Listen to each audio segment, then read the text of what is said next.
চারিদিকে শুধু জল আর গর্জন। তুই ভেলাতে না উঠালে হয়তো আমিও মারা যেতাম। এই সোনার ভেলাটা আমাদের দিয়ে চুপচাপ চলে যা। বানের জলের উপর ওটা কি অমন সূর্যের মতো ঝকঝক করে এগিয়ে আসছে এদিকে। আর গুপ্তধন খোঁজার জন্য যেতে হবে না, আমরা যে মিনুদের বাড়ির ওখানে চলে এলাম। আর এই সোনার ভেলা আজ থেকে গ্রামের সম্পদ। আবার সেই সোনার ভেলা আমার উঠোনে এসেছে যে।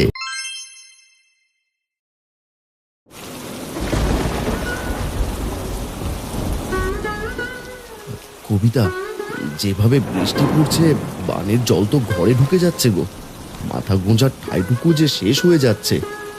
চেয়ে চেয়ে দেখা ছাড়া তো আর কিছু করার নেই। আশপাশের সব ডুবে একাকার। ভিটেটা উঁচু ছিল, শেষ পর্যন্ত এটাও তলিয়ে যাচ্ছে।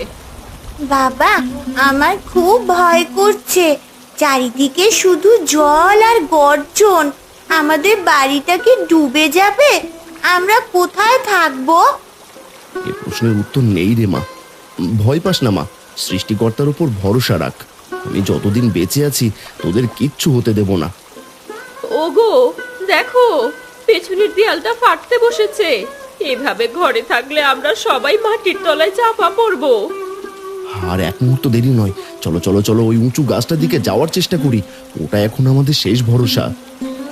বাবা দেখো, আমার ছোট পুতুলটা আর আমাদের হাঁসগুলো সব স্রোতে ভেসে যাচ্ছে। তাদের যে আমি হারিয়ে ফেললাম। নিজের জীবন বাঁচা আগে, সাবধানে পা ফেল। জলের নিচে মাটি নেই, শুধু গর্ত। এভাবে ঝড় জলের সাথে লড়াই করে তারা গাছটার নিচে দাঁড়ায়। চারদিকে তখন অন্ধকার ঘনিয়ে এসেছে। থই থই জল আর স্রোতে ভেসে যাওয়া ঘরবাড়ি দেখা যাচ্ছে। এভাবে অনেকক্ষণ কেটে যায়। বাবা মহেশ, গ্রামের মানুষের কি হবে জানি না। আমার এত সুন্দর বাড়িটা সর্বনাশা মানে ভেঙে ফেলেছে। এখন আমরা কোথায় গিয়ে থাকবো রে বাপ? দাদা, কি আর বলি, আমার সম্বল বলতে কিছু গরু আর ছাগল ছিল। ঝড়ের চোটে সব ভাসিয়ে নিয়ে গেছে। তুই ভেলাতে না উঠালে হয়তো আমিও মারা যেতাম। মনোবল ঠিক রাখবে মহেশ, দেখি বানের জলে ভাসিয়ে আমাদের কোথা অব্দি নিয়ে যায়। আর তোমরা কেউ ভয় পেও না, বিপদে সবাই এক থাকতে হয়। বাবা বাবা দেখো, বৃষ্টি থেমে গেছে। আকাশে কত বড় একটা চাঁদ উঠেছে। কিন্তু আমাদের ঘর কোথায় বাবা? ওই যে দেখছিস ভাঙা অংশ জলে ভাসছে। আমাদের স্বপ্নের ছোট্ট কুটিরটা নেই রে মা। ওগো, আমরা এখন ছোট মেয়েটাকে নিয়ে কোথায় যাব? এই উঁচু ভিটে থেকে যে নামতেও পারছি না। কেঁদো না কবিতা, ধৈর্য ধরো। তখন পূর্ণিমার আলোয় কানাই দেখতে পায় বানের জলের নিচ থেকে একটা সোনার ভেলা ভেসে উঠছে আর তাদের দিকেই আসছে। ওরে মালা, ওদিকে তাকা। বানের জলের উপর ওটা কি অমন সূর্যের মতো ঝকঝক করে এগিয়ে আসছে এদিকে। ও মা, ওটা তো একটা ভেলা মনে হচ্ছে, কিন্তু সোনার মতো এত ঝলমল করছে কেন? ওগো, এ যেন বানের জলে সোনার ভেলা ভেসে আসছে গো। মনে হচ্ছে সৃষ্টিকর্তা আমাদের করুণ ডাক শুনেছেন। বাবা, এখানে উঠলে যদি ভেলাটা আমাদের ডুবিয়ে দেয়, আমার ভয় করছে। কোনো ভয় নেই, দেখ আমি পা দিতেই ভেলাটা কেমন শান্ত হয়ে গেল। আমরা কোনোদিন কারো ক্ষতি করিনি কবিতা। এই ভেলা আমাদের সততা চেনে বলেই আজ আমাদের বাঁচাতে এসেছে। বাবা, আমি কি এবার উঠতে পারি? এটা তো পুরো আয়নার মতন উজ্জ্বল আলো দিচ্ছে। চলো মা, আমরা সবাই উঠি। এই সোনার ভেলা আমাদের ঠিক কোনো এক নিরাপদ ঠিকানায় নিয়ে যাবে। ধরো ধরো ধরো, হাত ধরো। আজ থেকে সোনার ভেলা করে অজানার পথেই আমাদের নতুন যাত্রা শুরু হলো। মিনু রে, ওটো সকাল হয়ে গেছে যে, আর কত ঘুমোবে? ওই যাবো তার ঠিক নেই, উনি এখনো ঘুমোচ্ছে। সকাল হয়েছে বুঝি? ওগো, কিছু একটা ব্যবস্থা করতে পারলে নাওয়া খাওয়া ভুলে এই চালের উপরে কি বসে থাকবে? কি যে করি কিছুই ভাবতে পারছি না। এই বন্যায় কারা যে কোথায় হারিয়ে গেছে, কার কাছে সাহায্য চাইবো, এই সাঁতারও তো জানি না। এই দুর্যোগে মাথায় কো বুদ্ধিও আসে না। আমি দাঁড়িয়ে দেখি আশেপাশে কিছু দেখা যায় কিনা। এই সাবধানে পা ফেলো, চালা ভেঙে পড়লে কিন্তু সোজা জলের নিচে। ওরে বাবা রে! দুপুর গড়িয়ে বিকেলের শেষ ভাগ। বানের জলে গ্রামটা একেবারে হাহাকার করছে। কিছু মানুষ ভেলায়, আবার কেউ চালের উপর বসিয়ে দিন পার করছে। একটা দিন পার হয়ে গেল, অথই পানিতে কোথায় যাচ্ছি কিছুই বোঝা যাচ্ছে না। কবিতা, এই সন্ধ্যাবেলায় ঘুমিয়ে পড়লে নাকি গো? না না, চোখটা লেগে আসছিল। চিন্তা হচ্ছে তোমার বোনের স্বামী ওরা যে কেমন আছে। আশীর্বাদ করি যেখানেই থাকুক যেন বেঁচে থাকে। আজও সারাদিন বৃষ্টির কোনো দেখা নেই। মালামা দেখ, আজও যে আকাশে চাঁদ উঠেছে। সত্যি তো, কত সুন্দর চাঁদ। বাবা, আমার ভয় হচ্ছে। সোনার ভেলা বলে কথা, কারোর যদি এটা দেখে লোভ জন্মায়। এই বিপদের সময় এমন কে করবে মা? ও গো, দেখো দেখো, ভেলার উপর এই জ্যোতির্ময়ী বৃদ্ধা মা কোত্থেকে এলেন? ভয় পেও না কবিতা, আমি চাঁদের দেশ থেকে এসেছি তোমাদের এই বিপদের সঙ্গী হতে। আমরা খুব অসহায় মা, সত্যি আপনি চাঁদের বুড়ি? হ্যাঁ রে, আর আমি এই রহস্যময় সোনার ভেলার রক্ষক। মনে রাখিস কানাই, এই ভেলা কেবল খাঁটি মানুষের ভারী বহন করতে পারে। বুড়িমা, তুমি কি সেই চাঁদের চরকায় সুতো কাটা বুড়ি? তোমার চুলগুলো তো একদম তুলোর মতন সাদা। হ্যাঁ দিদি ভাই, এই ভেলা তোদের এমন এক গুপ্ত ধনের কাছে নিয়ে যাবে যা তোদের সব দুঃখ ঘুচিয়ে দেবে, সাথে এই গ্রামেরও। গুপ্তধন?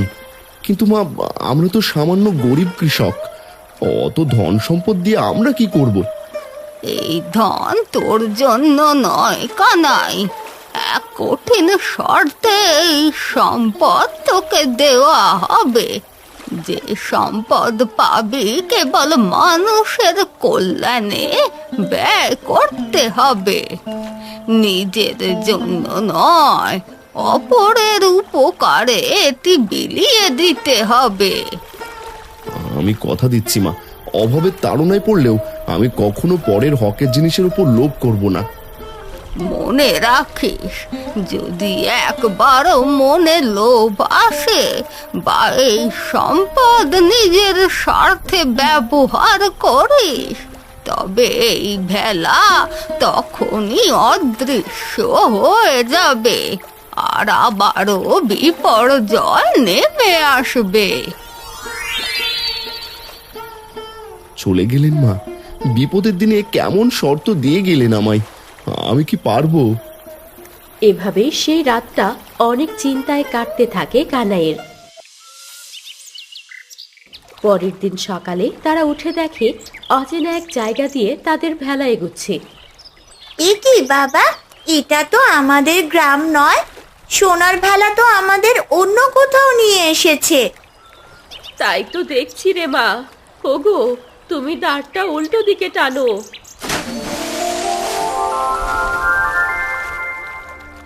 ভেলা এখন উল্টো দিকে যাবে। তোমরা ভয় পেও না, আমি তোমাদের কোনো ক্ষতি করব না, বরং তোমাদের সাহায্য করতে এসেছি। হে জলপরি, জানি না আমাদের সাথে এসব কি হচ্ছে, আমরা যে বড় অসহায়। এই জন্যই তোমাদের সাহায্য করতে আমি এসেছি। আমার এই হিরে জহরতের থালাটি নাও, দেখবে আর গুপ্তধন খোঁজার জন্য যেতে হবে না। সারা জীবন তোমরা আরাম আয়েশে জীবন কাটাতে পারবে। ওগো, তাকিয়ে দেখো, এত হিরে তো আমরা জন্মেও দেখিনি। এগুলো নিলে হয়তো আমাদের আর কোনোদিন অভাব থাকবে না। না কবিতা, স্থির হও। জলপরি, ওই থালা দিয়ে আমি কি করব? হিরে তো পেটের খিদে মেটাতে পারে না, শুধু চোখের ধাঁধা বাড়ায়। আমি এটা নিতে পারবো না। তুমি কি জানো না কানাই, এই হিরে থাকলে সবকিছু আবার আগের মতো হয়ে যাবে। একবার হাত বাড়িয়ে এটা গ্রহণ করো। বাবা, এই পাথরগুলো তো খুব সুন্দর, কিন্তু এগুলো কি আমাদের ভেসে যাওয়া হাঁস আর পুতুলকে ফিরিয়ে দিতে পারবে? চুপ কর মা। পরি, তোমার হিরে তোমার কাছেই রাখো। আমার তো শুধু হারানো ঘর আর এই বানের পর জমিতে বোনার জন্য সামান্য ধানের বীজটুকু চাই। অবাক করলে কানাই, লোকে এই হীরের জন্য প্রাণ দেয়, আর তুমি শুধু এক মুঠো বীজ আর একটা ভাঙা ঘর চাইছো। পরিশ্রমের ফলটুকুই আমার কাছে আসল সম্পদ। পরগাছা হয়ে অন্যের হিরে দিয়ে সুখী হওয়ার চেয়ে নিজের লাঙল ঠেলে বাঁচাই পরম শান্তি। ধন্য তোমার সততা। যারা হীরের চাকচিক্য ছেড়ে মাটির মমতাকে আঁকড়ে ধরে, তাদের কখনো পরাজয় হয় না। আমি আশীর্বাদ করছি, তোমার সব ইচ্ছেই পূরণ হবে।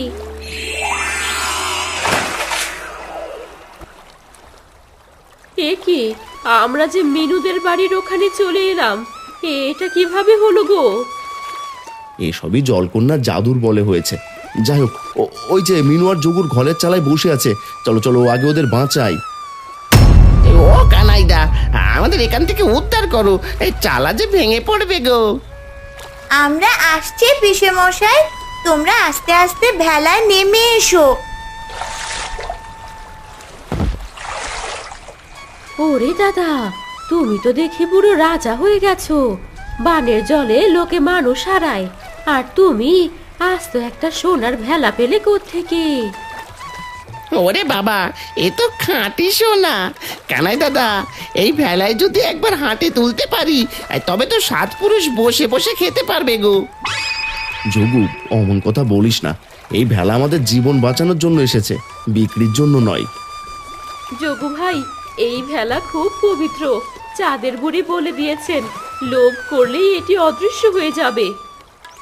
উফ, আজ তো একখানা খাঁটি সোনা। কানাইতে টাস তো বোকা, তাই বুড়ি রাজগুবি গল্প বিশ্বাস করে বসে আছে। ওরে বাবা, আমি তো ভয়ে পাই ফেলতে পারছি না। কিন্তু দাদা, এই সোনা যদি লোকে দেখে, তবে তো ডাকাত পড়বে। এখন ওসব ভাবার সময় নয়। আমরা সবাই এখন বিপদে আছি। এই সময় একে অপরের পাশে থাকায় বড় কাজ। ফিসফিস করে কোনো লাভ নেই। আরে না না কানাইদা, আমি তো এমনি বলছিলাম, তোমার ভালোর জন্যই বলছিলাম। ঠিক আছে, তোমার যা ভালো মনে হয়। গভীর রাত, সোনার ভেলা নীরবে পানিতে ভাসতে থাকে। সকলেই ঘুমাচ্ছে, শুধু কানাই জেগে আছে।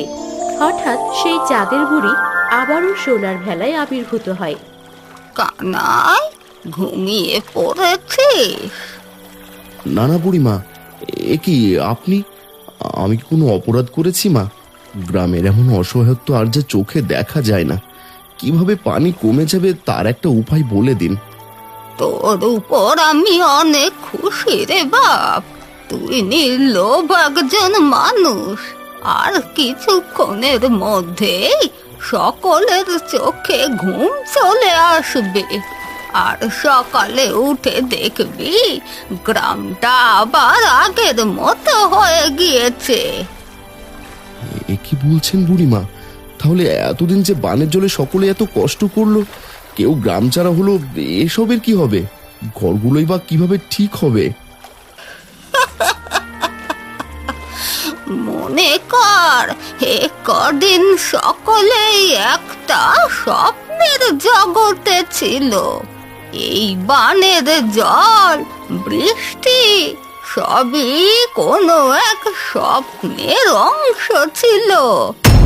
আর সোনার ভেলাটা, যেখানে আমি আর আমার পরিবার এতদিন কাটালাম, এটা ঠিকই থেকে যাবে, যা তোর সততার পুরস্কার।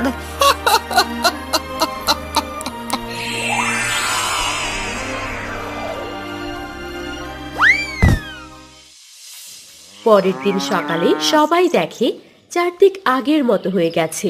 নির্জন এক গাছের নিচে ভেলার উপর শুয়ে আছে তারা, আর একদল ডাকাত তাদের ঘিরে রেখেছে।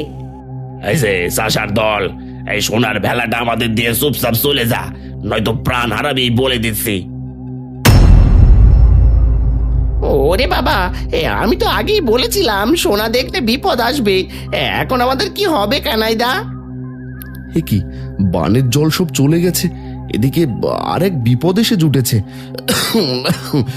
ভাই, সব আমরা গরিব মানুষ, এই ভেলা আমাদের জীবন বাঁচানোর জন্য। আপনারা দয়া করে চলে যান। অনেক জ্ঞান দিয়েছিস, হ্যাঁ? এখন এই হিল হিলে লাঠি দিয়ে তোর মাথা একেবারে ফাটিয়ে দেবো। এক ডাকাত যখনই ভেলার উপর পা দেয়, অমনি ভেলা থেকে একটি তীব্র সোনালী আলোর দেওয়াল তৈরি হয়ে তাকে ছিটকে ফেলে দেয়। ওরে বাবা রে, কি আগুন! ওস্তাদকে গাছে ঝুলিয়ে দিয়েছে। এ তো মানুষের ভেলা নয়, এ তো জ্যান্ত জাদু। পালারে পালারে বলায়। আমি গাছে ঝুলিয়ে রেখে যাস না রে। ওরে বাবা, গাছে তো পিঁপড়া কেন! নিয়ে যা আমায়। দেখলে বাবা, খারাপ মানুষেরা আমাদের কিছুই করতে পারলো না। ভেলা নিজেই আমাদের পাহারা দিচ্ছে। কিন্তু বাবা, আমরা এখানে কোন বাড়িতে ছিলাম? বুড়িমার কথা সত্যি হয়েছে, এটা সত্যি একটা স্বপ্ন ছিল। হ্যাঁ, এখন আমরা বাস্তব জগতে, কারো কিছুই মনে নেই। হায় রে, কই গো কবিতা, এসো এসো, ঘরে এসো। ভেলাটা আপাতত এখানেই থাক।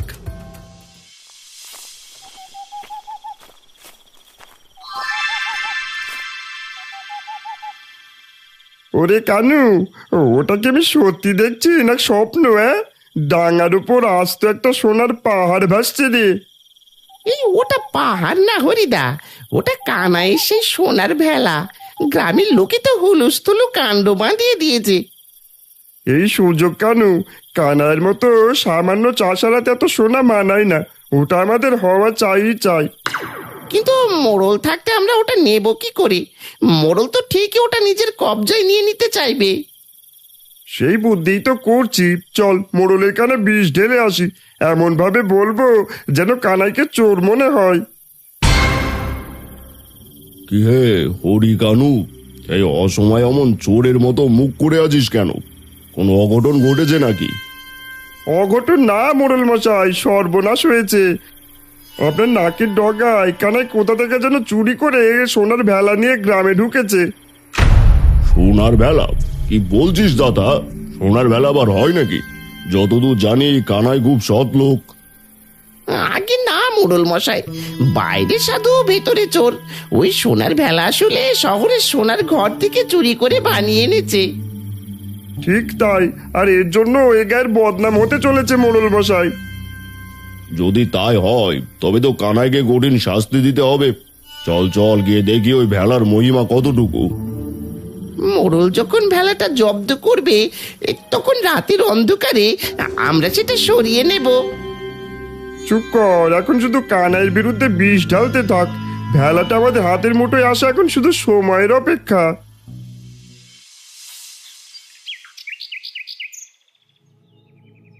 কানাই, গ্রামের লোক যা বলছে তা যদি সত্যি হয় তবে তোর মতো চোরের ঠাই তল্লাটে আর হবে না। আমি কাল নিজের চোখে দেখেছি তোর সোনার ভেলা। মোড়ল মশাই, আপনি তো জানেন আমি কেমন মানুষ। চুরির কথা আমি স্বপ্নেও ভাবতে পারি না। মিছে কথা বলবে না কানাই। এভাবে কি কেউ আস্ত সোনার ভেলা পায়? ওটা নিশ্চয়ই কোনো গ্রামের বা শহরের কারো সম্পদ। চুপ কর সবাই। কানাই, তোর কাছে কি কোনো প্রমাণ আছে যে এটা তোর ভেলা? প্রমাণ শুধু উপরওয়ালার আমার সততা। চাঁদের বুড়ি আমাদের জীবন বাঁচাতেই ভেলা পাঠিয়েছেন। চাঁদের বুড়ি? মোড়ল মশাই শোনেন একবার, চোরের গল্প কত চমৎকার। ওগো, সত্যিই কি চাঁদের বুড়ি ভেলা দিয়েছিল তোমায়?